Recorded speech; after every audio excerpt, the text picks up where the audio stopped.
سرکار دو عالم صلی اللہ علیہ وسلم نے فرمایا کہ اللہ تعالیٰ نے دو گروہوں کو جہنم سے آزاد فرما دیا ہے. ان میں سے ایک گروہ جو غزوہ ہند لڑے گا اور دوسرا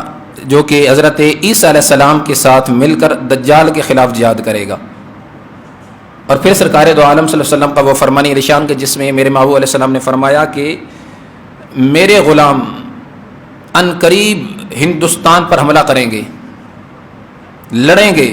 یہاں تک کہ جو ہندوستان کے حکمران ہیں ان کو زنجیروں میں اور بیڑیوں میں جکڑ کر وہ لے کے آئیں گے، اور بالآخر ان کی ملاقات حضرت عیسیٰ علیہ السلام سے ہوگی.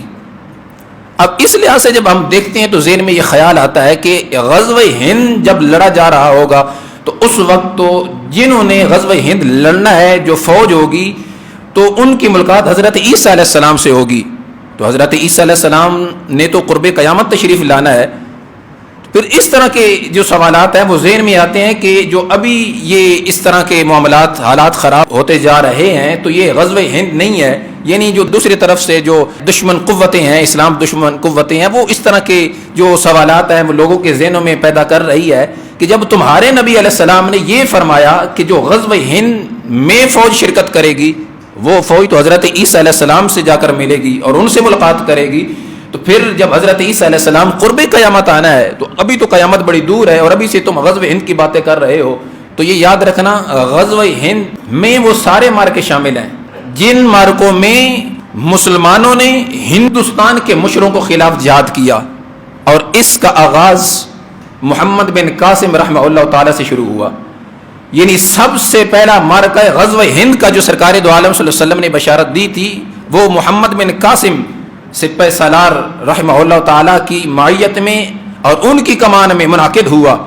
اور پھر ان کے بعد آگے جو سلطان محمود غزنوی اور سلطان محمد غوری رحمہ اللہ تعالیٰ، یہ جتنے بھی ہمارے سپہ سالار ہیں انہوں نے جتنے بھی مارکے کیے ہیں یہ سارے کے سارے غزوہ ہند میں ہی شامل ہیں. اور پھر سب سے آخری مارکہ جو اس غزوہ ہند میں جس کو شامل کیا گیا ہے وہ ہے کہ جب مسلمان فوج ہندوستان پر حملہ کرے گی اور پھر وہ مسلمان فوج ہندوستان کے حکمرانوں کو زنجیروں میں جکڑ کر قید کر کے لے کے آئے گی اور پھر ان کی حضرت عیسیٰ علیہ السلام سے ملاقات ہوگی. یہ اس کا آخری فیصلہ کن مارکہ ہوگا. اب اس سے پہلے جتنے بھی مارکے ہوئے ہیں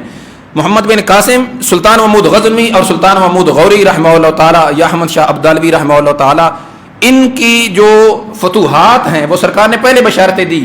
اب وہ ساری پوری ہو چکی ہیں. اب سب سے آخری جو سرکار نے بشارت دی تھی مسلمان فوج کا ہندوستان پر حملہ کرنا، اب وہ ایک مارکہ آخری باقی رہ گیا ہے.